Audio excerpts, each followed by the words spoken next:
Kumusta po sa inyong lahat? Ako po si Dr. Maria Santos at mayroon akong 15 taon ng karanasan sa medisina. Ngayon, tatalakayin natin ang isang napaka-interesanteng paksa, hindi lang pampalasa. Tihinok na papaya, solusyon sa creatinine, diabetes at iba pa. Sa nakalipas na mga taon, ipinapakita ng gaulat ng kagawaran ng kalusugan na dumarami ang bilang ng mga Pilipino, lalo na ang mga nasa edad 55 pataas na may problema sa bato. Ang porsyento nga matatanda na may tumataas na creatinine level na lampas sa ligtas na antas ay lumobongang mahigit 30% sa loob lamang ng 10 taon. Ang nakababahala rito ay marami ang nakadiskubre ngang kanilang kondisyon ng huli na kung kailan humina na ng husto ang function ng kanilang bato. Nababala rin ang mga nephrologist na sa komunidad ng mamatatanda sa ating bansa, isa sa bawat 5 Pilipino ay nasa panganib na makaroon ng kidney failure kung hindi makokontrol ng maayos ang kanilang pang-araw-araw na dieta. Ngunit ang gusto kong ibahagi sa inyo ngayon, mga mahal kong kaibigan, ay isang impormasyon na puno ng pag-asa. Sa dami ngang pamilyar na pagkain sa kusina ngang mapilipino, may isang simpleng prutas na akala natin ay sangkap lamang sa ilang lutuin tulad ng tinola o sabaw. Ngunit tinawag ng mga siyentipiko na isang natural na solusyon upang maibsan ang pasanin sa bato at mapababa ang creatinine sa matagal na panahon. Ito ay walang iba kundi ang hilaw na papaya. Sa maraming modernong pag-aral sa nutrisyon, natuklasan nga siyentipiko na ang hilaw na papaya ay naglalaman ng isang espesyal na sistema ng enzyme tulad ng papain at chymopapain, kasama ang dami ng soluble fiber, vitamin C, beta-carotene, at mga antioxidant na may kakayahang lubos na suportahan ang proseso ng pagsalang bato, protektahan ang kidney cells, pagbutihin ang sirkulasyon ang dugo, at palakasin ang resistensya. Ang Kyoto University ay naglatala ng isang ulat na nagpakita na ang grupo ng mamatatanda na kumain ng hilaw na papaya ng tama sa loop, kang 8 linggo, ay nakaroon ng kapansin-pansing pagbaba sa kanilang creatinine level kumpara sa control group.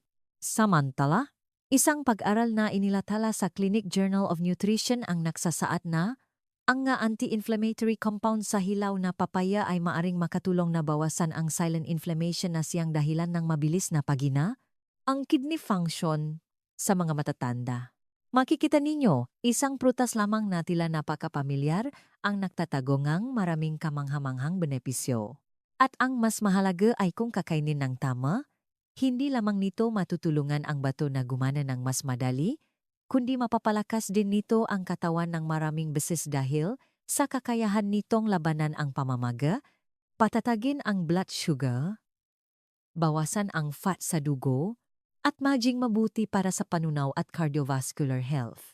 Sa video na ito, tatalakayin ko, kasama ninyo, ang 10 espesyal na benepisyong hilaw na papaya para sa kalusugan ngang matatanda, lalo na sa mga nakakaranas ngang tumataas na creatinine, alta presyon, diabetes, o mataas na fat sa dugo. Ang bawat bahagi ay susuriin ko sa madaling paraan batay sa modernong medisina na may malinaw na ebidensyang siyentipiko, at ang pinakamahalaga ay magbibigay ako ngambay kung paano ito kainin ng ligtas at epektibo. Ang unang bahagi ay tatalakay sa pinakamahalagang benepisyo na siya ring dahilan kung bakit itinuturing ang hilaw na papaya na isang espesyal na kaibigan ng mga may problema sa bato. Ito ang magbubukas sa lahat ng sumunod na nilalaman. Ngayon, inaanyayahan ko kayong pumunta sa bahagi 1 upang maunawaan kung bakit ang hilaw na papaya ay makakatulong upang natural at matagal na mapababa ang creatinine. Bahagi 1. Hilaw na papaya, natural na nagpapababa ng creatinine at nagpapagaan sa pasanin ng bato. Sa ating katawan, mga kaibigan, ang creatinine ay isang waste product na nabubuo mula sa aktibidad ni kalamnan. Ang bato ang organ na responsable sa pagsalay ni creatinine palabas sa ihi. Kapag tumataas ang creatinine level, Nanggangahulugan ito na ang bato ay overworked o humina na ang filtering function nito sa mga taong mahigit 55 taong gulang. Mas madalas mangyari ito dahil sa pagbaba ng daloy ng dugo sa bato, pagdanda ng kidney cells, at mga underlying conditions tulad ng alta presyon, diabetes, o atherosclerosis. Ang mas nakababahala ay ang pagtaas ng creatinine ay hindi lamang isang numero.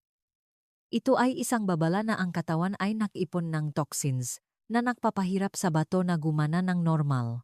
Kung magpapatuloy ito, maaring makaroon ng matinding pinsala sa bato na hahantong sa chronic kidney failure at maraming hindi inaasahang komplikasyon. At ito ang dahilan kung bakit ang hilaw na papaya ay pinagtutunan, nege pansin, nege mege nutrisyonista. Ang hilaw na papaya ay naglalaman ne isang espesyal na sistema ne enzyme tulad ne kapapain, kaimopapain, at malalakas na antioxidant. Kapag pumasok sa katawan, ang mga enzyme na ito ay may kakayahang hatiin ang mahirap tunawin na protina sa mas madaling masipsip na anyo na nagpapagaan sa pasanin ng bato sa proseso ng pagsala. Bukod pa rito, ang soluble fiber sa papaya ay nakakatulong sa katawan na alisin ang urea at toxin sa pamamagitan ng digestive tract. Dahil dito, hindi kailangang pasanin ng bato ang malaking bahagi ng trabaho. Malinaw na ipinakita ito nga, isang paaral na isinagawa nga Kyoto University. Ang grupo ng mga matatanda na may mataas na creatinine level na pinayuhang kumain ng hilaw na papaya ay nagkaroon ng kapansine-pansing pagpapabuti sa kanilang blood filtering function. Pagkatapos lamang ng 8 linggo, bumaba ang average na creatinine level. Habang ang pakiramdam ng pagod at pamamaga ay nabawasan din ng malaki. Ito ay isang mahalagang tanda na napapakita nga kapakipakinabang na epekto nga enzyme at fiber sa hilaw na papaya sa kalusugan ng bato. Hindi lamang iyan, naglalaman din ang hilaw na papaya ng natural na anti-inflammatory compounds. Ang silent inflammation ay isang pangunahing salarin na nagpapabilis sa pagkasira ng bato na madalas ay hindi napapansin ng matatanda. Nakakatulong ang hilaw na papaya na bawasan ang tanda ng pamamaga na ito, kaya nakakatulong sa bato na mas mabilis na gumaling. Bagamat napakabuti ngang hilaw na papaya, upang maging epektibo sa pagpapababangang creatinine, kailangan itong kainin ng tama. Ang hilaw na papaya ay dapat lutuin hanggang lumambot. Iwasan ang pagkain ng hilaw upang hindi maging sanhingang indigestion. Ang katamtamang dami, humigit kumulang 1 hanggang 2 beses sa isang linggo, kasama ang diet na mababa sa asin at low animal protein, ay makakatulong sa bato na mapagaan ang trabaho nito. Maaari ninyong gamitin ang hilaw na papaya sa tinola, ginataang isda, o nilagang baka. Kapag regular at tama ang paggamit, mararamdaman mismo ngang katawan ang kaginhawaan at gaan. Maraming mga Pilipino ang nababahagi na ang pamamagangang pa, pag-ihi sa gabi, at pagkapagod ay bumababa ng kapansin-pansin pagkatapos ng ilang panahon ng paggamit ng regimen na ito. Ngayon, magpapatuloy tayo sa bahagi 2. Ito ay isang benepisyo na may malalim na koneksyon sa kakayahan nitong magpababanggang creatinine dahil ang silent inflammation ay hindi lamang nagdudulot ng pinsala sa bato kundi nagiging sanhi din ng pananakit ng katawan. Ang hilaw na papaya ay makakatulong din upang natural na mabawasan ang pamamaga at pananakit ng likod at kasukasuan. Bahagi 2. Ang anti-inflammatory na katangian na napapagaan sa pananakit ng likod at kasukasuan sa mga matatanda. Kapag sumasapit na kayo sa gitna at mas matatandang edad, ang katawan ay nagsisimulang humarap sa isang tahimik ngunit mas mapaminsalang kondisyon kaysa sa ating inaakala. Ang low-grade inflammation o tinatawag ding silent inflammation. Nangyayari ang pamamaga kapag nasira ang mga cell, ngunit kung ang prosesong ito ay magpapatuloy, pinahihina nito ang maraming organ, lalo na ang bato at ang musculoskeletal system, ang pananakit ng likod, pananakit ng tuhod, paninigas ng kasukasuan sa umaga, pananakit ng balikat at lig, o pakiramdam ng bigat kapag gumagalaw ay direktang konektado sa pamamaga na ito. At ito ang dahilan kung bakit ang hilaw na papaya ay isang pagkain na lubos na pinahahalagahan mga siyentipiko sa pagsuporta sa natural na pagbabangang pamamaga. Sa hilaw na papaya, ang dalawang enzyme na papain at chemopapain ay gumagana bilang malalakas na anti-inflammatory compound. Ipinapakita ng modernong medikal na paaral na ang papain ay may kakayahang bawasan ang expression ng inflammatory molecules sa katawan. Nangangahulugan ito na kapag kumain kayo ng nilagang hilaw na papaya, nakakatulong ang papain na kontrolin ang pamamaga mula sa loob na napapababang ang presyon sa mga kasukasuan at binabawasan ang maliliit na bara sa malambot na tissue. Sa isang ulat mula sa Journal of Experimental Medicine, naitala rin na ang papain ay may kakayahang bumuwag sa labis na protein network sa paligid ng joint tissue. Kapag naalis ang mga network na ito, nagiging mas maluwag ang joint area, kaya nababawasan ang paninigas ng kasukasuan at pananakit. Ito ay lalong kapakipakinabang para sa mga taong may osteoarthritis ng gulugod, osteoarthritis ng tuhod, o rheumatoid arthritis. Bilang karagdagan, ang hilaw na papaya ay naglalaman din ng antioxidant compound tulad ng beta-carotene at vitamin C.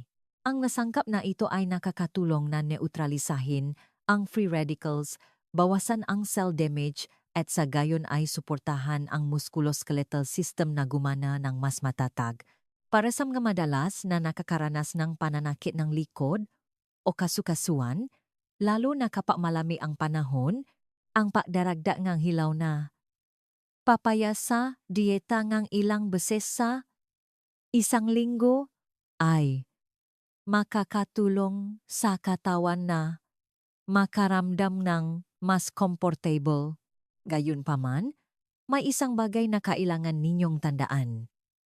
Maraming tao ang nag-isip na ang pagkain ng hilaw na papaya o paggawa ng atsara ay makakapagpanatili ng pinakamaraming enzyme.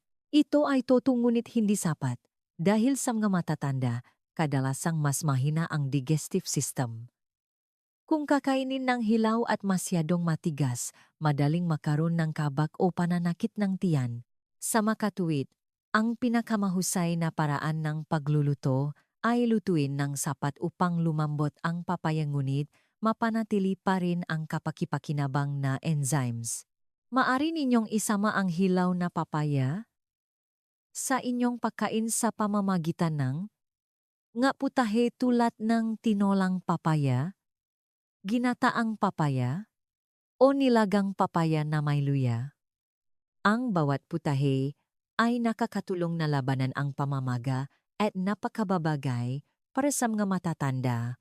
Ang silent inflammation ay ugat ng maraming sakit, kabilang ang mga sakit sa daluyan ng dugo at presyon ng dugo. Sa makatuwid, ang susunod na benepisyong hilaw na papaya ay hindi lamang makatulong sa inyo na mapagaan ang pananakit at pagod, kundi makakatulong din na patatagin ang presyon ng dugo at maging mabuti para sa puso. Bahagi 3. Hilaw na papaya. Nakpapastabilize ang blood pressure at nakpoprotekta sa blood vessels ang mga nasa 55 plus. Isa sa mga dahilan kung bakit nakakaranas ng pagkapagod, pagkahilo, pananakit ng ulo, o pananakit ng dibdib ang mga matatanda ay ang kawalan ng katatagan ng presyon ng dugo. Kapag ang presyon ng dugo ay pabago-bago, ang napada ng daluyan ng dugo ay patuloy na bumabanat at kumukulo na nagdudulot ng pinsala sa panloop na lining. Sa katagalan, nabubuo ang maplik ng atherosclerosis na nagpapahirap sa sirkulasyon ng dugo at nagpapahirap sa puso na gumana. Kapansin-pansin na sa mga survey ng Philippine Heart Association, ang porsyento ng mga taong may edad 55 patas na may alta presyon ay umabot sa mahigit 50% at marami sa kanila ay may sabay na paghinangang kidney function dahil sa matagal ng alta presyon na nakakasira sa madaluyan ng dugo na nagbibigay ng nutrition sa bato.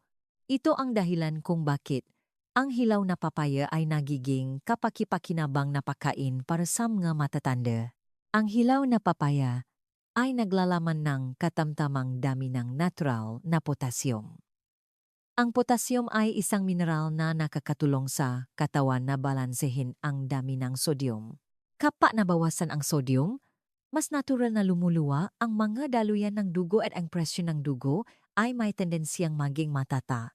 Ito ay lalong kapaki-pakinabang para sa mga matatanda na madalas kumain ng maraming asin o naprosesong pagkain. Hindi lamang potassium, naglalaman din ang hilaw na papaya ng malaking halaga ng soluble fiber.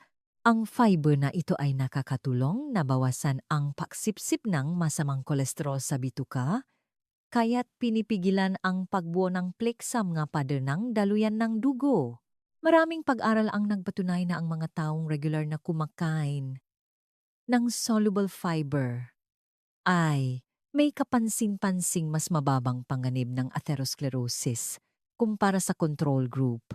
Isang pag-aral mula sa University of the Philippines, Manila o katulad na institusyon sa Pilipinas ay naitala rin na ang natural na antioxidant sa hilaw na papaya tulad ng vitamin C at beta-carotene ay may kakayahang protektahan ang panloop na lining ng daluyan ng dugo, binabawasan ang mild inflammation na siyang dahilangang pagbabago-bago ng presyon ng dugo.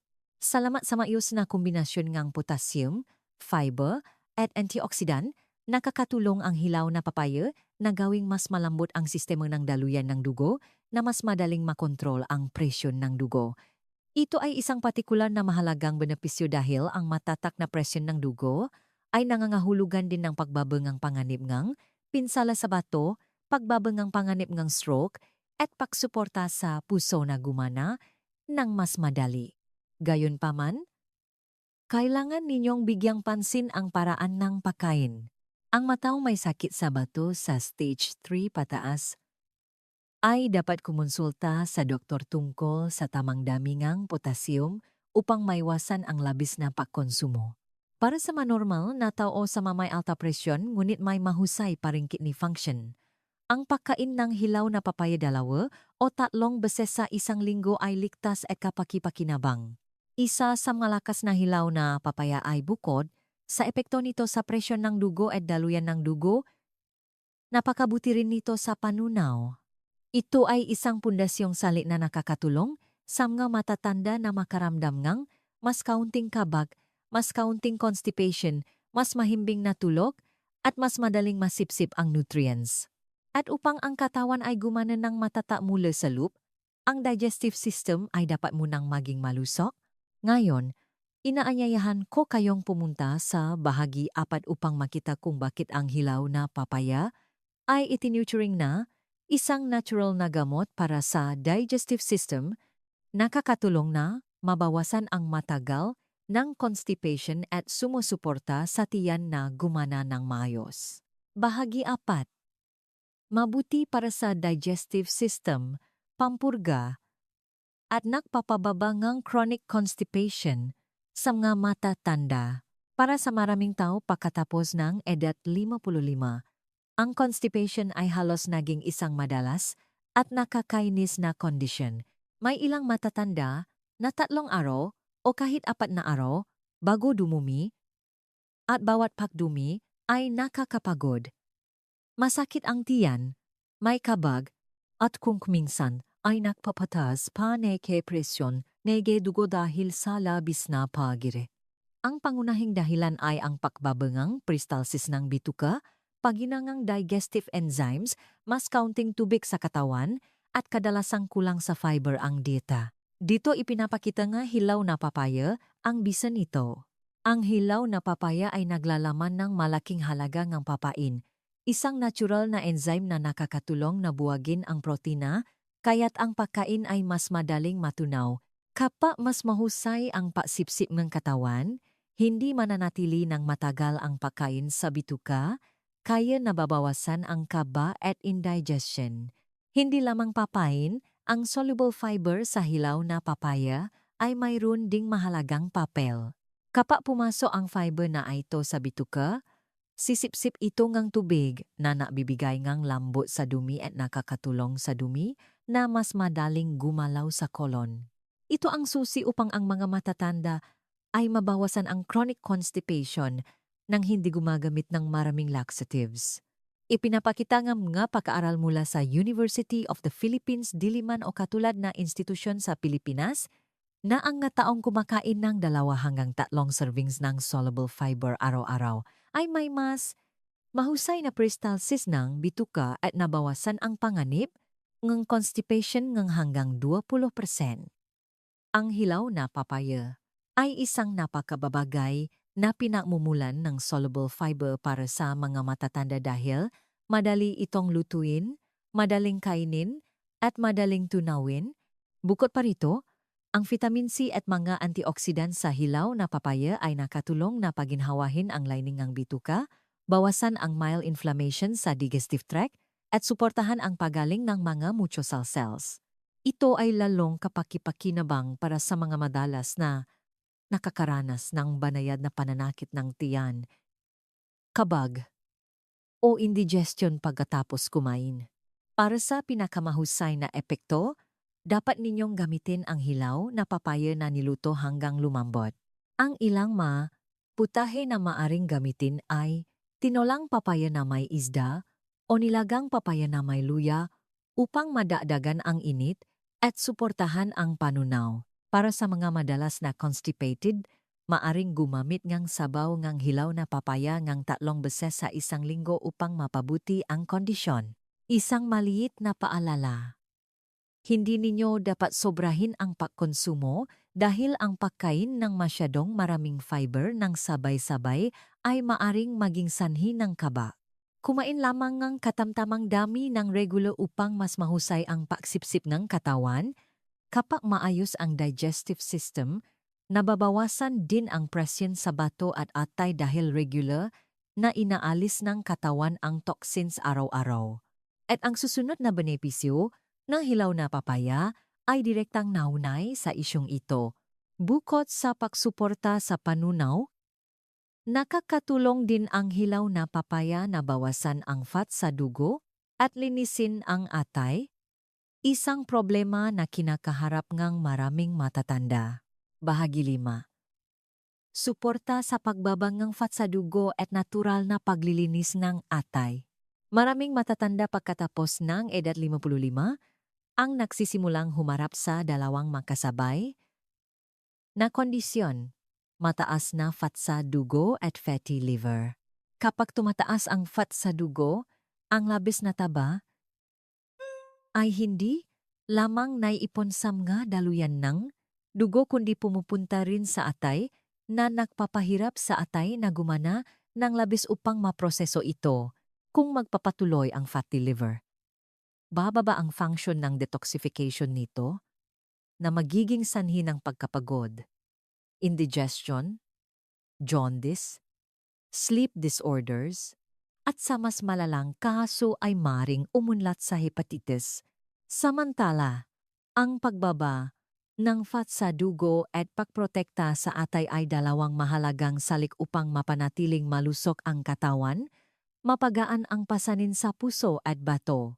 At ang hilaw na papaya ay isa sa mga natural na pagkain na sinuri ng maraming paaral na napakabisa sa pagsuporta.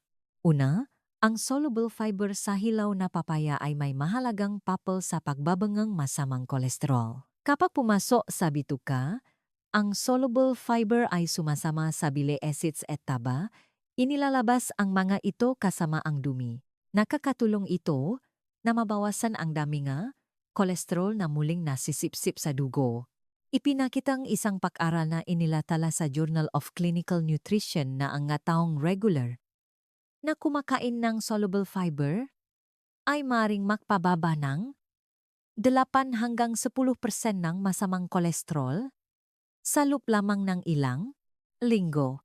Bukod sa fiber, naglalaman din ang hilaw na papaya ng malalakas na antioxidant tulad ng beta-carotene, vitamin C at flavonoids. Ang nasangkap na ito ay nakakatulong na pigilan ang oxygenation ng kolesterol sa magdadaluyan ng dugo. Kapag nag-oxidize ang kolesterol, madali itong kumapit sa mga pader ng daluyan ng dugo at bumuo ng atherosclerotic plaques. Dahil sa kakayahang labanan ang oksihenasyon, direkta at didirektang pinoprotektahan ng hilaw na papaya ang mapader ng daluyan ng dugo at binabawasan ang panganib, atherosclerosis. Hindi lamang mabuti para sa mga daluyan ng dugo, sinusuportahan din ng hilaw na papaya ang atay na gumana ng mas madali. Nakakatulong ang papain sa papaya na mapataas ang kahusayan ng panunaw ng protina, kaya nababawasan ang pagkapagod ng atay. Maraming nutrisyonista ang nagsasabi rin na ang hilaw na papaya ay may malikuling na katangian kapag niluto na sumusuporta sa detoxification ng atay at binabawasan ang mild hepatitis. Isang pag-aaral ang Indian, National Institute of Nutrition, ang nagtala na ang mataong kumain ng nilutong hilaw na papaya ng 3 beses sa isang linggo ay nagkaroon ng mas matata na liver enzymes at nabawasan ang dami ng tabasa, atay kumpara sa control group. Ipinapakita nito na ang hilaw na papaya ay hindi lamang may panandalyang epekto kundi nakakatulong din na mapabuti ang function ng atay sa pangmatagalan kung kakainin ng tama. Upang mapababa ang fat sa dugo at protektahan ang atay, maaring gumamit ng hilaw na papaya sa pinakasimpleng paraan tulad ng tinolang papaya na may isda o nilagang papaya na hinaluan ng kaunting olive oil. Para sa magkakailangang magpababa ng fat sa dugo, iwasan ang pagluluto nito kasama ng taba ng baboy o matatabang karne upang maiwasan ang pagtaas ng saturated fat. Kung nais itong lutuin kasama ng karne, piliin ang chicken breast o lean meat na walang balat upang matiyak ang lasa at ligtas para sa mga daluyan ng dugo. Isang magandang balita ay kapag nalinis ang atay at bumaba ang fat sa dugo, mararamdaman ninyong mas magaan ang inyong katawan, mas mahimbing ang tulog, at mas magiging masaya ang inyong kaluban. Samantala, nababawasan din ang pasanin sa bato dahil mayos na nagawa ng atay at digestive tract ang kanilang paunang trabaho sa pagsala at detoxification. At ang mas nakakagulat ay hindi lamang tumitigil ang hilaw na papaya sa pagsuporta sa atay, bato at daluyan ng dugo. Ang prutas na ito ay isa ring pinamumulan ng nutrients na nakakatulong sa katawan na manatiling bata, pabagalin ang pagtanda, palakasin ang resistensya at pataasin ang kakayahang labanan ang sakit. Bahagi 6. Nagpapalakas ng resistensya at anti-aging dahil sa vitamin C at beta-carotene. Pagkatapos ng edad 55, natural na humihina ang immune system ng katawan, ang kakayahang labanan ang bakterya, virus, fungi, at iba pang pathogens ay bumababa ng malaki. Ito ang dahilan kung bakit ang mga matatanda ay madaling magkaroon ng respiratory infections, pneumonia, matagal na sipon, o urinary tract infections. Bukod pa rito, mas mabilis ding tumanda ang sel sa katawan dahil sa mabilis na pagtaas ng free radicals na nagiging sanhi ng tuyong balat, mahinang buhok, malabong paningin, at paginangang pangkalahatang kalusugan. Upang labanan ang prosesong ito, kailangan ng katawan ang dalawang mahalagang salik, vitamin C at natural na antioxidant. At nakakagulat na ang hilaw na papaya ay isa sa mga pagkaing nabibigay nga dalawang salik na ito ng sagana. Una ay ang vitamin C. Bagamat maraming tao ang nagisip na ang vitamin C ay nasa hino na prutas, sa katunayan, ang hilaw na papaya ay naglalaman ng vitamin C na hindi naman huli at mas kilala pa sa katatagan nito. Ang vitamin C ay gumagana bilang isang paluti na napoprotekta sa mga sel, lalo na sa mga immune cells. Nakakatulong ito sa white blood cells na gumana ng mas epektibo, pinapataas ang kakayahang makilala at sirain ang mga pathogens. So isang pag-aaral na inilathala sa journal na Antioxid. Ang grupo nga matatanda na binigyan na natural na vitamin C mula sa gulay at prutas ay nakaron nga pansin-pansing pagpapabuti sa kanilang resistensya sa loop lamang nga 8 linggo. Ang pag-aral ay nagsasaad din na ang vitamin C mula sa natural na pagkain ay may mas matatag na epekto sa pagsipsip kumpara sa synthetic supplements. Bukod sa vitamin C, naglalaman din ang hilaw na papaya ng beta-carotene. Ito ang precursor ng vitamin A, isang napakahalagang bitamina para sa mata, balat, at immune system. Kapag pumasok ang beta-carotene sa katawan, ito ay nagiging vitamin A sa tamang dami, iniwasan ang labis na pagkonsumo na nakalalason sa ate. Dahil dito, ang hilaw na papaya ay ligtas at epektibo para sa mga matatanda. Ang beta-carotene ay isa ring malakas na antioxidant na may kakayahang sumalo sa free radicals na nagiging sanhi ng cell aging. Kapag nabawasan ang free radicals, mas mabagal ang pagtanda ng katawan, mas counting wrinkles ang balat, mas malusok ang buhok, at mas maayos na gumagana ang nga organ. Ito ang dahilan kung bakit ang hilaw na papaya ay itinutring na isang pagkain na nakakatulong sa natural na pagpapabata kung kakainin ng regular. Bukod sa dalawang prominenteng nutrients na ito, naglalaman din ang hilaw na papaya ng vitamin E at counting natural na flavonoids. Ang masangkap na ito, kasama ang vitamin C, ay bumubuong ang isang malakas na antioxidant trio na nagpoprotekta sa madaluyan ng dugo, nagpoprotekta sa mga sel ng atay, at sumusuporta sa paggaling na lining digestive tract. Upang makamit ang epekto ngang pagpapalakas ngang immune system at anti-aging, maaring gumamit ng nilutong hilaw na papaya 2 o 3 beses sa isang linggo.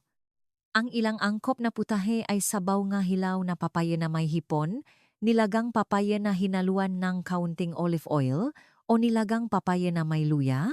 Ang pagsasamangang kaunting good fat tulad ng olive oil ay makakatulong sa katawan na mas mahusay na masipsip ang beta-carotene. Kapag mas malakas ang immune system, nababawasan din ang pangganib ng kidney infection, urinary tract infection, o pneumonia. Ito ay isang mahalagang salik na nakakatulong sa mga matatanda na mamuhay ng malusog, hindi madalas makasakit, at mabilis na gumaling pagkatapos ng sakit. Ngunit ang mas kahanga-hanga ay hindi lamang nakakatulong ang hilaw na papaya na mapalakas ang immune system. Nakakatulong din ito na patatagin ang blood sugar at bawasan ang insulin resistance na napakahalaga para sa mga pre-diabetic o sa mga nakokontrol ng blood sugar. Bahagi 7. Nagpapastabilize ng blood sugar at nagpapababa ng insulin resistance para sa mga pre-diabetic. Mamahal kong kaibigan, isa sa mga pinakakaraniwang problema sa kalusugan ng mataong mahigit 55 taong gulang ay ang mataas na blood sugar o nasa pre-diabetic level. Maraming matatanda, bagamat hindi pa gumagamit ng gamot, ang kanilang fasting blood sugar ay palaging mataas, madalas napapagot, nahihilo pagkatapos kumain, o madaling makatulog ng hindi karaniwan. Ito ay tipikal na senyales ng insulin resistance. Nangyayari ang insulin resistance kapag ang nga cell ay hindi na gaanong sensitibo sa insulin tulad ng dati. Sa puntong ito, ang pancreas ay kailangang maglabas ng mas maraming insulin upang may pasok ang glucose sa mga cell. Kung magpapatuloy ito sa mahabang panahon, mapapagod ang pancreas, tatas ang blood sugar, at mataas ang panganib na maging type 2 diabetes. Ang magandang balita ay ang hilaw na papaya ay isang pagkain na may mababang glycemic index at napakababang natural na sugar content kumpara sa hino na papaya. Nakakatulong ito sa mga pre-diabetic at sa mga kailangang kontrolin ang blood sugar na makakain ng hilaw na papaya nang hindi nag-alala sa pagtaas ng blood sugar pagkatapos kumain. Ang espesyal na katangian ng hilaw na papaya ay ang mataas na soluble fiber content nito. Ang fiber na ito ay may papel sa pagpapabagal ng proseso ng pagsipsip ang glukose sa dugo. Kapag mabagal ang pagsipsip ng glucose, hindi mabilis natatas ang blood sugar pagkatapos kumain. Ito ay napakahalaga para sa mga pre-diabetic dahil nakakatulong ito na bawasan ang presyon sa pancreas at limitahan ang pagbabago-bago ng blood sugar. Ipinakita ini isang pag-aaral mula sa University of the Philippines Los Baños o katulat na institusyon sa Pilipinas. Naan, regular na pagdaragdag NSC soluble fiber ay maaaring magpababa NSC insulin resistance NSC-DS hanggang 15% sa loob lamang ng ilang linggo. Salamat sa soluble fiber, hindi lamang nakakatulong ang hilaw na papaya na patatagin ang blood sugar, kundi sinusuportahan din nito ang mga sel na maging mas sensitibo sa insulin. Bukod sa fiber, ang antioxidant compounds sa hilaw na papaya tulad ng beta-carotene at vitamin C ay nakakatulong din na bawasan ang mild inflammation sa katawan. Ang pamamaga ay isang salik na nakpapalala ng insulin resistance. Kapag nabawasan ang pamamaga, mas malusog na gumagana ang mga cell at mas epektibong nagagamit ang insulin. Dahil sa mga mekanismong ito, ang hilaw na papaya ay nagiging perpektong papipilian para sa mga pre-diabetic, sa mga may early-stage diabetes, o sa mga may mataas na panganib tulad ng may taba sa tiyan, hindi gaanong nag-ehersisyo, at kumakain ng maraming carbohydrates. Ang angkop na paraan ng pagkain para sa mga nakokontrol ng blood sugar ay lutuin hanggang lumambot, kasama ang good protein tulad ng isda, hipon o chicken breast na walang balat. Iwasan ang pagdagdag ng asukal, iwasan ang pagkain kasama ng mapagkaing maraming carbohydrates tulad ng patatas o tinapay dahil babawasan nito ang benepisyo ng hilaw na papaya. Kapag matatak ang blood sugar, bumubuti rin ang pangkalahatang kalusugan.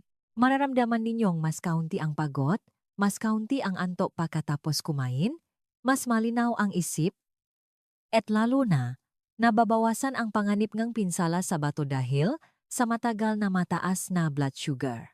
Hindi lamang mabuti para sa blood sugar, ang hilaw na papaya ay itinuturing din na isang gamot sa tradisyonal na Chinese medicine, TCM, dahil sa kakayahan nitong mag-detox, magpalamig, at magpalakas ng ki at dugo. Bahagi 8. Hilaw na papaya. Sa pananaw ng tradisyonal na gamot, isang detoxifying, cooling, at anti-inflammatory na gamot para sa bato. Kung sa mga nakaraang bahagi ay tiningnan natin ang hilaw na papaya mula sa modernong siyentipikong pananaw na may papain enzymes, soluble fiber, at malalakas na antioxidant compounds, sa tradisyonal na gamot naman, ang hilaw na papaya ay may ibang kahulugan. Hindi lamang ito pagkain, kundi itinuturing din itong isang nakapagpapagaling na halamang gamot na may kakayahang magpalamig, magpababangang pamamaga, mag-detox, at magpalakas ng ki at dugo. Ang nakakainteresante ay kapag pinaksama ang dalawang pananaw na ito, malinaw ninyong makikita kung paano sila natutulungan. Ayon sa mga lumang aklat ng medisina tulad ng Benchaugang Mu, o katulad na lumang teksto ng tradisyonal na gamot na isinalin sa konteksto ng Pilipinas, ang hilaw na papaya ay may banayat na matamis na lasa, neutral na katanyan, at nakakaapekto sa meridiang ngatay at spleen. Mula pa noong unang panahon, ginamit ng nga tao ang hilaw na papaya na niluto kasamang butong baboy o isda upang gamutin ang nga sakit sa spleen at tiyan, indigestion, kabag, o pananakit dahil sa feng shui rheumatism. Ang neutral na katangian ng hilaw na papaya ay nakakatulong na hindi maging masyadong mainit o masyadong malamig ang katawan, na angkop para sa mga matatanda na madaling mapagod o may mahinang panunaw. Isa sa mga natatanging benepisyo sa tradisyonal na gamot ay ang kakayahan nitong mag-detox at magpababangang pamamaga. Reducing swelling. Ang pagpapababa ngang pamamaga ay nangangahulugan ngang pagbabawas ngang pamamaga at pag-ipon ng tubig sa katawan. Isang kondisyon na madaling mangyari sa may kidney failure o mahinang kidney function. Kapag hindi mayos ang funksyon ng bato, naipon ang tubig at waste products na nagiging sanhi ng pamamaga ng muka at kabag. Nakakatulong ang hilaw na papaya sa neutral na katangian nito at natural na enzymes na mapabuti ang sirkulasyon goi at dugo at mabawasan ang pag-iipon ng likido, kaya sumusuporta sa bato na mas mahusay na detox. Inuri rin ng tradisyonal na gamot ang hilaw na papaya sa pangkat ng mapakaing nakakatulong na palakasin ang spleen. Kapag malusok ang spleen at tiyan, mas mahusay na masisipsip ng katawan ang nutrients, nabubuo ang Jinki Vital Essence, at matatak ang sirkulasyon ng dugo. Sinumang madalas na kulang sa gana kumain, mabagal ang panunaw, o may kaba pagkatapos kumain ay makikinabang sa pagdaragdag ng hilaw na papaya sa kanilang pagkain ng ilang beses sa isang linggo. Ang nakakabilib ay ang pagkakapareho sa pagitan ng mga paglalarawan ng tradisyonal na gamot at mga siyentipikong natuklasan. Sinasabingang tradisyonal na gamot na ang hilaw na papaya ay nakakatulong sa panunaw. Sinasabingang modernong agam na ang papain ay nakatulong na tunawin ang protina. Sinasabingang tradisyonal na gamot na ang papaya ay nagpapababa ng pamamaga. Sinasabingang modernong agham na ang soluble fiber ay nakakatulong na mag-detox sa pamamagitan ng bituka upang mapagaan ang pasanin sa bato. Sinasabingang tradisyonal na gamot na ang papaya ay nakbabalanse ngi at dugo. Pinapatunayan ng modernong agam na nakakatulong ito na patatagin ang presyon ng dugo at daluyan ng dugo. Lahat ay nakakasundo na ang hilaw na papaya ay may kakayahang suportahan ang katawan na gumana ng mas maayos at mas madali. Isang karaniwang paggamit sa Pilipinas ay ang pagluluto ng hilaw na papaya na may hipon, isda o kaunting luya. Ang putahe na ito ay hindi lamang nakakapaglinis, kundi nakakatulong din na mapataas ang sirkulasyon ng ki at dugo. Ang mga may bahagyang pamamaga sa paa, pamamaga ng mata sa umaga, o kaunting ihi ay maaring gumamit ng putahe na ito ng 2 o 3 beses sa isang linggo upang mapabuti ang kondisyon. Bukod pa rito, ang mamatatanda na madalas na masakit, tamad, o nanghina dahil sa stagnan ki at dugo, ay maari ding kumain ng nilutong hilaw na papaya. Kapag maayos ang sirkulasyon ng ki at dugo, mararamdaman ninyong mas magaan ang inyong katawan, mas maliksi ang paggalaw, at mas mahimbing ang tulog. Ang magandang balita ay, maging sa pananaw ng tradisyonal na gamot o modernong agaham, ang hilaw na papaya ay itinuturing na ligtas at kapaki-pakinabang na pagkain kung kakainin ng tama. At isa sa mga susunod na benepisyo na hindi gaanong kilala ngunit napakahalaga. Para sa mga nasa edad, 55 pataas ay ang kakayahan nitong palakasin ang paningin, suportahan ang malinaw na mata, at pigilan ang macular degeneration. Bahagi siyam. Nagpapalakas ang paningin at pumipigil sa macular degeneration dahil sa beta-carotene at lutein. Mga mahal kong kaibigan, sa edad na mahigit 55, ang mata ang pinakamabilis tumanda na bahagi ng katawan. Maraming matatanda ang nakakaranas ng malabong paningin sa gabi, hindi malinaw na pagbabasa ng maliliit na letra, tuyong mata, paglabong ng paningin, o nakakakita nga itim na tuldo sa paningin. Lahat ito ay masenyalis na nagsisimula ng humina ang retina at makula. Ayon sa statistics ng Philippine Academy of Ophthalmology, sa bawat 5 taong mahigit 60 taong gulang, 2 sa kanila ang may macular degeneration sa banayad o katamtamang antas. Ang macula ang bahagi kung saan nakakakita ang mata ng pinakamalinaw. Kapag nasira ang macula, bumababa ng kapansin-pansin ang paningin kahit nakakakita pa kayo ng ilaw. Sa makatuwid, ang pagdaragdag ng nutrients upang protektahan ang macula ay napakahalaga at dito nagiging kapaki-pakinabang ang hilaw na papaya. Ang hilaw na papaya ay naglalaman ng 2 espesyal na nutrients na napakabuti para sa mata, beta-carotene at lutein. Ang beta-carotene ay precursor ng vitamin A. Kapag pumasok sa katawan, Ang beta-carotene ay unti-unting nagiging vitamin A ayon sa aktwal na pangangailangan. Ito ay napakaligtas para sa mga matatanda dahil hindi nagiging labis ang vitamin A sa katawan tulad ng paggamit ng synthetic supplements. Ang vitamin A ay isang mahalagang sangkap na nakakatulong sa mata na maayos na makakita.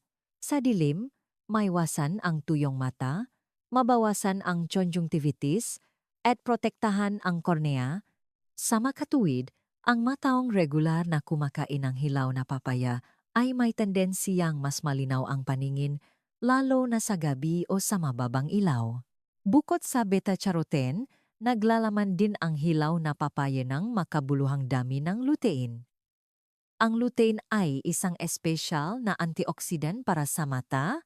Maraming pag-aral ang napatunay na ang lutein ay nakakatulong na protektahan ang makula, pabagalin ang prosesong pagkasirang retina, at bawasan ang panganib ng katarata sa mga matatanda.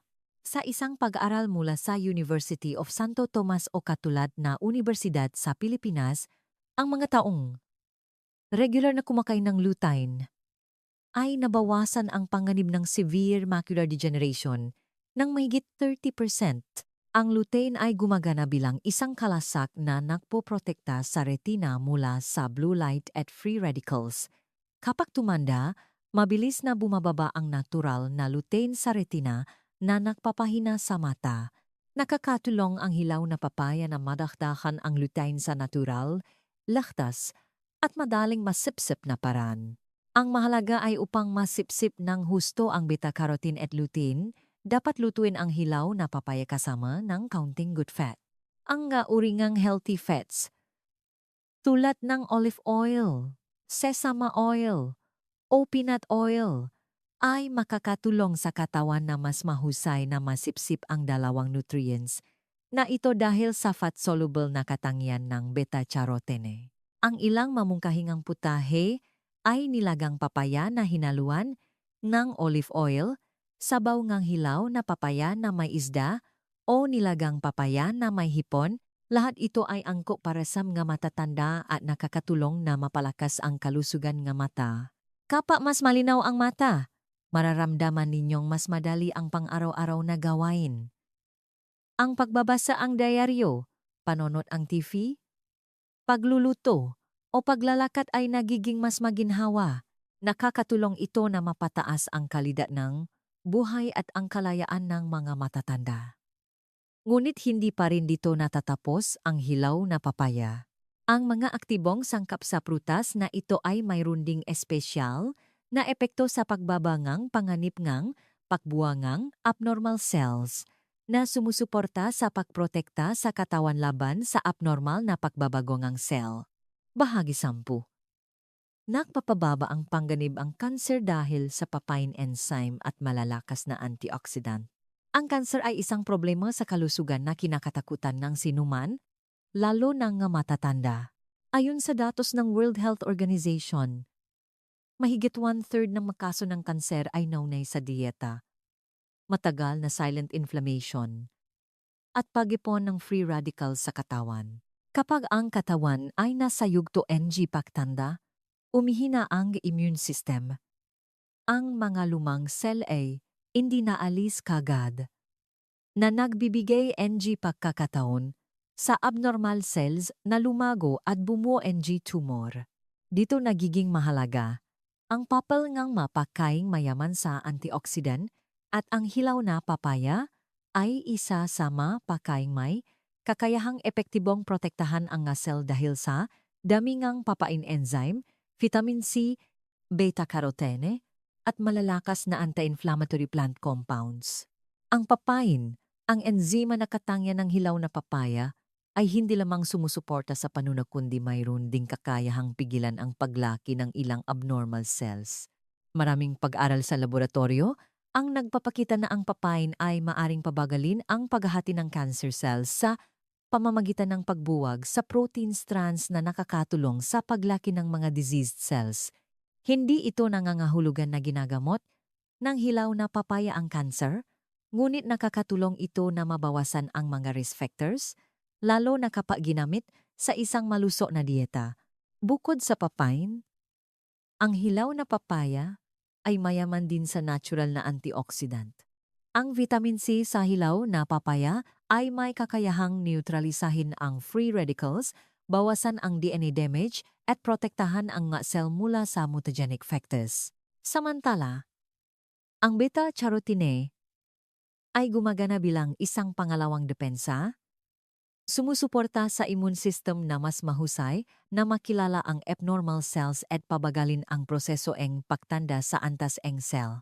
Ipinakita ngang isang pag-aral ng mga siyentipiko sa University of the Philippines Manila o katulad na Universidad sa Pilipinas na ang nga taong may dieta na mayaman sa carotenoid-rich foods tulad ng hilaw na papaya, carrots, at kalabasa ay may mas mababang panganib na magkaroon ng kanser kumpara sa mga hindi gaanong kumakain ng mapakaing ito. Ang dahilan ay nakakatulong ang carotenoids na maging matatag ang mga cell, mabawasan ang oxidative damage, at ayusin ang immune activity.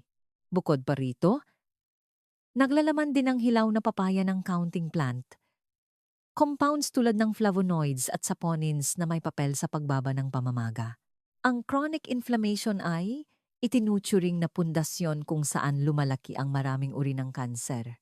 Kapag nakontrol ang pamamaga, nagiging mas malusog ang kapaligiran sa katawan na nagpapababa na stimulasyon sa pagbuo na abnormal cells. Upang mapakinabangan ang benepisyong pagbabangang panganib ng kanser, maaring gamitin ang hilaw na papaya na nilaga, inistim, o niluto bilang sabaw. Iwasan ang pagbrito dahil ang masyadong mataas na temperatura ay nakakapababa ang antioxidant content.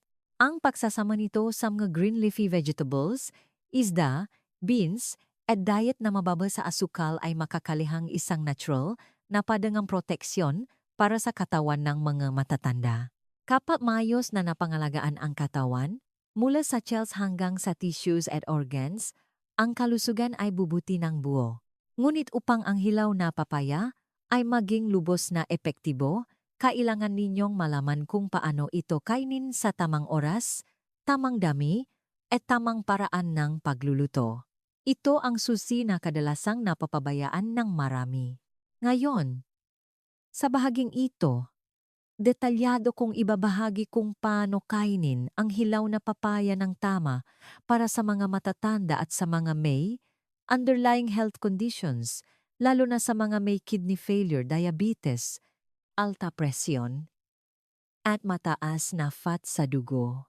Ito ang mahalagang bahagi na makakatulong sa inyo na magamit ito ng litas at magkaroon ng malinaw na epekto sa maikling panahon. Bahagi 11.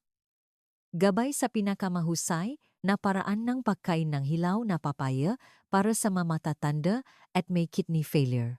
Mga mahal kong kaibigan, lahat ng benepisyo na ating natalakay ay magiging epektibo lamang kung ang hilaw na papaya ay gagamitin ng tama. Ang maling pagkain, labis na pagkain, o hindi angkop na pagluluto ay hindi lamang magpapababa ng epekto kundi maaring maging sanhi din indigestion, kabag, o magpahina sa pagsipsip ng nutrients ng katawan. Sa makatuwad, ang bahaging ito ay makakatulong sa inyo na maunawaan kung paano kumain upang maging ligtas at makamit ang pinakamahusay na epekto sa kalusugan, lalo na sa mga may kidney failure, alta presyon, diabetes, at mataas na fat sa dugo. Una, tungkol sa dami. Para sa mga matatanda na may normal na kalusugan, dapat gumamit ng hilaw na papaya 2 hanggang 3 beses sa isang linggo, bawat oras ay humigit kumulang isang maliit na tasang nilutong papaya na malambot. Ito ay sapat na dami upang magbigay ng soluble fiber, papain enzymes, at bitamina nang hindi nagiging labis na pasanin sa digestive system. Para sa mga may underlying kidney conditions, dapat panatilihin ang 2 beses sa isang linggo upang maging ligtas at regular na makakatulong sa bato na mapagaan ang pasanin sa pagsala. Susunod ay ang paraan ng pagluluto. Ang mga matatanda ay hindi dapat kumain ng hilaw na papaya, na hilaw, o masyadong matigas. Bagamat mataas ang papain enzyme sa hilaw na papaya, hindi na malakas ang digestive system ng matatanda tulad ng dati. Ang pagkain ng hilaw ay madaling maging sanhi ng kaba, pananakit ng tiyan o pagduduwal. Sa makatuwad, ang pinakamahusay na paraan ay lutuin hanggang lumambot o ice-steam upang mapanatili ang natural na enzymes at madaling matunaw. Maari kayong pumili ng ilang maluso na paraan ng pagluluto tulad ng tinolang papaya na may manok, ginataang papaya na may isda, nilagang papaya na hinaluan ng olive oil, o nilagang papaya na may hipon. Ang maparaan na ito ay hindi lamang napapanatiling natural na lasa kundi napapataas din ng benepisyo para sa digestive system, daluyan ng dugo at bato. Para sa mga kailangang makpababa ng fat sa dugo, dapat iwasan ang pagluluto nito kasamangang tabangang baboy o matatabang butong ang baboy upang maiwasan ang pagtaas ng saturated fat. Tungkol sa oras ang pagkain, ang tanghali ang pinakamainam na oras. Sa oras na ito, malakas ang digestive system na nakakatulong sa epektibong pagsipsip kang papain enzymes at fiber. Kung kakainin sa gabi, dapat kainin bago 7 p.m. upang maiwasan ang kabeg at masiguro ang maayos na proseso ang kamunaw. Isang partikular na mahalagang paalala, ang may kidney failure ay kailangang bigyang pansin ang dami ng potassium. Ang hilaw na papaya ay naglalaman ng katamtamang dami ng potassium na ligtas para sa karamihan ng mga matatanda. Gayunpaman, para sa mga may kidney failure stage 3 pataas, upang matiya ang ganap na kaligtasan, dapat kumonsulta sa doktor bago ito gamitin ng regular, lalo na kung nakakaranas ng hyperkalemia, mataas na potassium sa dugo. Ang mga taong may diabetes ay maaring kumain ng hilaw na papaya ng walang pag-alala. Mababa ang glycemic index ng hilaw na papaya. Mas kaunti ang natural na sugar content nito kumpara sa hinog na papaya. Kapag niluto kasama ng good protein tulad ng isda o hipon, mas nakakatulong ang putahe na patatagin ang blood sugar pagkatapos kumain. Ang may ulcer sa tiyan o acid reflux ay maaari ding kumain ng nilutong hilaw na papaya. Nakakatulong ang papain enzyme sa panunaw ng protina na nagpapagaan sa tiyan. Gayunpaman, dapat iwasan ang pagkain kasama nga maanghang, mamantika, o labis na pagkain upang hindi madagdagan ang presyon sa tiyan. Kapag ginamit ng tama ang paraan ng pagkain na nabanggit, mararamdaman ninyong mas mahusay ang panunaw, mas matatak ang tulog, mas magaan ang katawan, nabawasan ang constipation, nabawasan ang pagkapagod, at lalo na ang mga indices tulad ng creatinine, blood sugar, o fat sa dugo ay maring bumuti ng paunti-unti sa paglipas ng panahon kung isasama sa angkop na pamumuhay. At upang mas madali ninyong mailapat ito sa pang-araw-araw na buhay, ngayon ay ibabahagi ko ang isang sample na weekly menu na may maputahe na may hilaw na papaya.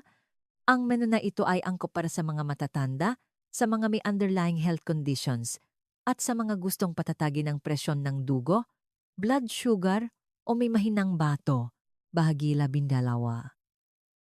Isang linggong menu na may hilaw na papaya para sa pagpapabuti ng panunaw, pagpapababangang creatinine, at pangkalahatang suporta sa kalusugan.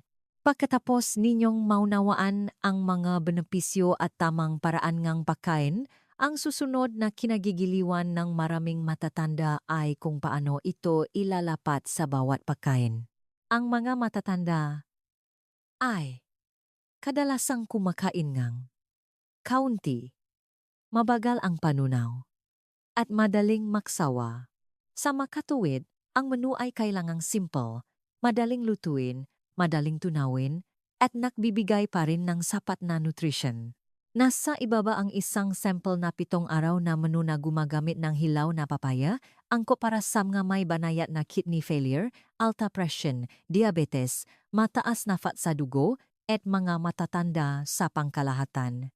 Ang menu na ito ay binuo batay sa pamantayan ng low salt, low oil, high soluble fiber, healthy protein at pag-prioritize ng steaming, boiling at stewing methods upang protektahan ang bato at cardiovascular health. Ang bawat putahe na may hilaw na papaya ay pinili upang makatulong na mailabas ang toxins sa pamamagitan ng bituka, sumusuporta sa mas mahusay na detoxification ng creatinine. Araw isa, almusal. Lugaw na oatmeal na may counting chia seeds. Tanghalian. Tinolang papaya na may isda, nakakatulong ang putahe na ito sa madaling panunaw at pagbabangang pamamaga. Hapunan, nilagang gulay at steamed fish. Ang pangunahing putahe sa araw na ito ay ang nilagang papaya na may isda na nakakatulong sa bato na mapagaan ang trabaho at mabuti para sa daluyan ng dugo. Araw dalawa, almusal. Nilagang kamote o isang serving ng lugaw na brown rice. Tanghalian, ginataang papaya na may luya at manok na walang balat. Pinapainit ng luya ang spleen at tiyan na nakakatulong sa papay na gumana ng mas mahusay. Hapunan, steamed tofu at sabaw ng malunggay. Ito ay isang angkop na araw para sa mga may mahinang panunaw o madaling makabag. Araw tatlo, almusal. Kalabasa soup o wheat bread na may olive oil. Tanghalian, steamed papaya na hinaluan ng olive oil na kinakain kasama ng nilagang chicken breast. Nakakatulong ang steamed papaya sa pinakamainam na pagsipsip ng beta-carotene na napakabuti para sa mata at balat. Hapunan, pan-seared salmon na may konting langgis at green salad. Araw apat, almusal. Brown rice noodles na may sariwang gulay. Tanghalian, tinolang papaya na may hipon. Ang hipon ay isang pinakmumulan ng light at madaling tunawin na protina na angkop para sa mamaymahinang bato. Hapunan, nilagang itlog at nilagang gulay. Ang araw na ito ay nakakatulong na mabawasan ang mild inflammation at mapalakas ang resistensya dahil sa natural na vitamin C sa hilaw na papaya. Araw 5, almusal, lugaw na may tinapang isda, tuna. Tanghalian, ginatang papaya na may giniling na lean meat at mushrooms. Hapunan, sabong ang pechay at tofu sa tomato sauce. Ang putahe na papaya na may lean meat ay nagbibigay ng sapat na protina ngunit hindi nakpapahirap sa bato at mabuti rin para sa panunaw at nakpapababa ng constipation. Araw 6, almusal. Oatmeal na niluto sa gatas ng halaman na low sugar. Tanghalian, tinolang papaya na may kalabasa at counting luya. Nakakatulong ang putahe na ito na paginhawahin ang tiyan at bawasan ang heartburn. Hapunan, steamed bangus at nilagang gulay. Ito ay isang angkop na araw para sa mga may acid reflux o mahinang panunaw. Araw 7, almusal. Malambot na lumpiang sariwa o lugaw na puti. Tanghalian, ginatang papaya na may tilapia o hito. Hapunan, light vegetable soup at counting nilagang kamo. Ang putahe na isda na may papaya ay nakakatulong na palakasin ang kiat-dugo habang magaan pa rin sa bato. Bukod sa sample menu na ito, tandaan na uminom ng sapat na tubig ayon sa pinapayagan ng kondisyon ng inyong bato, ay prioritize ang malinis na tubig o maligamgam na tubig sa halip na soft drinks o bottled water at iwasan ang piniprito, matatabang karne, lamang loop, inatsarang pagkain at masyadong maalat na pagkain. Ito ang masalik na maaring magpahirap sa bato na gumana. Kung pananatilihin ang dieta na ito ng tuloy-tuloy sa loob ng ilang linggo, malinaw ninyong mararamdaman ang pagbabago, mas mahusay na panunaw, mas regular na pagdumi, mas magaan ang katawan, nabawasan ang pamamaga, nabawasan ang pagkapagod, at lalo na, ang mga indices tulad ng creatinine, blood sugar, o fat sa dugo ay maring unti-unting bumuti kung isasama sa angkop na pamumuhay. At sa wakas, upang tapusin ang pagbabahaging ito, nais kong magbigay ng buod at ilang mahahalagang paalala. Ito ang bahagi na makakatulong sa inyo na maunawaan ang buong nilalaman at malaman kung paano mapanatili ang maluso na ugali sa pagkain araw-araw. Ngayon, inaanyayahan ko kayong pumunta sa bahaging konklusyon upang sama-sama nating balikan ang kahangahangang papangang, hilaw na papaya sa kalusugan ngang, mga matatanda at kung paano ito gamitin ng tama upang manatiling malusok ang katawan sa mahabang panahon. Konklusyon, mga mahal kong kaibigan, dito natin makikita na ang hilaw na papaya ay talagang isang natural na regalo para sa kalusugan ng mga matatanda. Ang tila simpleng prutas na ito ay nagtataglay ng maraming mahalagang nutrients mula sa papain enzyme na nakakatulong sa madaling panunaw hanggang sa soluble fiber na sumusuporta sa bato na mag-detox at vitamin C at beta-carotene na nakpapalakas ng resistensya, mabuti para sa mata, puso, at daluyan ng dugo. Ang hilaw na papaya ay hindi lamang nakakatulong na pababain ang creatinine ng natural at bawasan ang presyon sa bato, kundi nakakatulong din na bawasan ang pamamaga, patatagin ang blood sugar, mapabuti ang panunaw, bawasan ang fat sa dugo, at linisin ang atay. Kapag kakainin ng tama, mararamdaman ninyong mas magaan ang inyong katawan, mas kaunti ang pagod, mas kaunti ang kabag, mas mahimbing ang tulog, at mas may sigla sa bawat araw. Ang mahalaga ay ang tamang paggamit. Basta panatilihin ang pagkain ng hilaw na papaya 2 hanggang 3 beses sa isang linggo, lutuin hanggang lumambot, kaunti lang ang mantika, at isama sa isang maluso na dieta, malinaw ninyong makikita ang epekto sa maikling panahon. Ito ay isang simple ngunit matatak na solusyon, madaling ilapat para sa bawat pamilya, lalo na para sa mga may underlying health conditions tulad ng alta presyon, diabetes, mataas na fat sa dugo, o banayad na paghina ng kidney function. Umaasa ako na sa pamamagitan ng video na ito, makakaroon kayo ng isa pang masustansya at ligtas na pagpipilian upang alagaan ang inyong sarili at ang inyong nga mahal sa buhay. Minsan, ang pinakasimpleng pagkain ang nabibigay ng pinakamatagal na epekto, basta naintindihan natin at ginagamit ng tama. Bago matapos, umaasa akong makarinig mula sa inyo, mga kaibigan. Gumagamit ba kayo ng hilaw na papaya sa inyong pang-araw-araw na pagluluto? Gusto ba ninyong ituro ko ang iba pang mga putahe na may hilaw na papaya na mas angkop sa inyong kondisyon sa kalusugan? Mangyaring iwanan ang inyong sagot sa comment section sa ibaba. Babasahin ko at sasagutin ang inyong tanong ng detalyado at kumpleto. Maraming salamat sa inyong oras. Nawa ipalagi kayong maging malusog at payapa sa bawat pagkain araw-araw. Makita-kita po tayo sa susunod na mga video sa aking channel.